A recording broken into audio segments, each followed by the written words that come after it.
Sandy, I'm going to let you see the setup of the truck with all the various things that you can change on it, and you'll get some appreciation of just how many variables there are. First we set the toe angle, minus 50 degrees, and then we set the camber angle, minus 75 degrees. Then we check the braking force and the braking balance.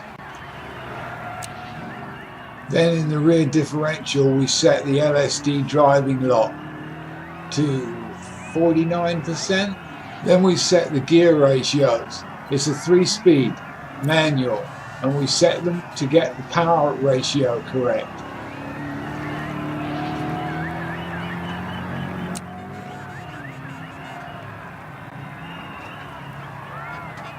We set the slow bump and slow rebound dampers, front and rear. This can make a big difference when you're running over the bumps. And finally we set the ride height, the front spring rate, and the front tender spring rate, which is the return rate, and the anti-roll bar, front and rear, and the rear ride height, and the rear spring rate, and the rear tender spring rate. And that's about it. Any one of these settings can make a huge difference to the way the truck handles. And with so many variables, it's hard to get a setup that works. Well, here we go, and I'm going to talk my way through this lap or two so that you can get a better understanding of what's going on. I've got my second gear set so that I can get a good start and get a little bit ahead of the other vehicles. That way I'm not crashing and bashing into them. Power has to be added gradually so that you don't go into an oversteer situation where the truck wants to get its back end to overtake the front end. If you're pointed generally straight, you can shift through the gears, but as you go over the bumps, you'll see that you get thrown from side to side, and you have to make corrections with the steering before you land. At the apex of the bend, I go into first gear because it's better to distribute the power. If you go into second gear, the arse end of your truck will skid right out because there's no power, and then it all comes on all of a sudden. You see the way this truck's twitching about, jumping from side to side?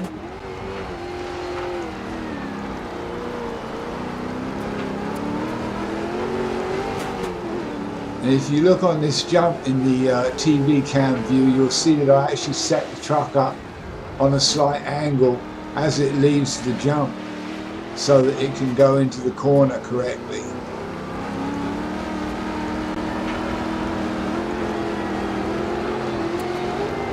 Tight corners like this next one are tricky. You've got to try and get the power down as soon as you can, but you can't do it until you're in a straight line. Otherwise, you're not going anywhere.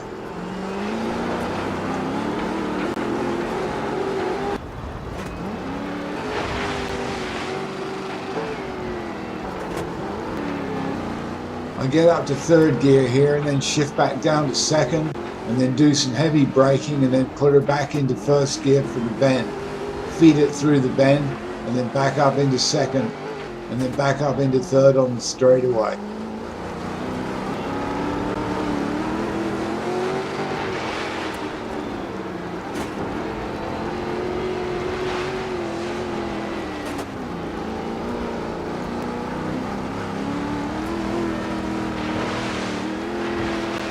It's all about power and control and feeding that throttle in gently so that you don't go too far into oversteer. Otherwise the truck's totally uncontrollable.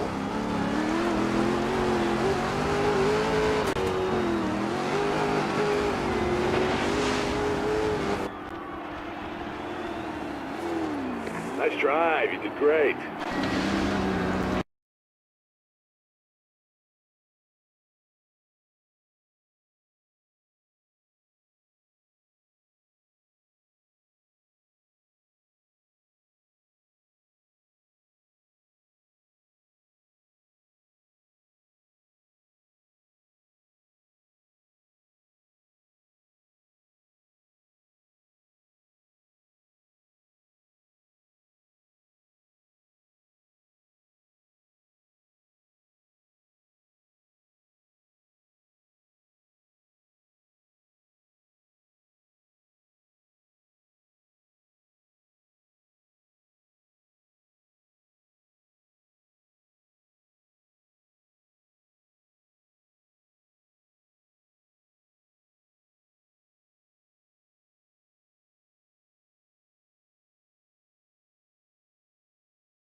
You have to get the truck straight before you feed in that power, otherwise you're sliding all over the place.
This is the time to just regain your composure and not get flustered. It's the last lap. You don't want to make any mistakes.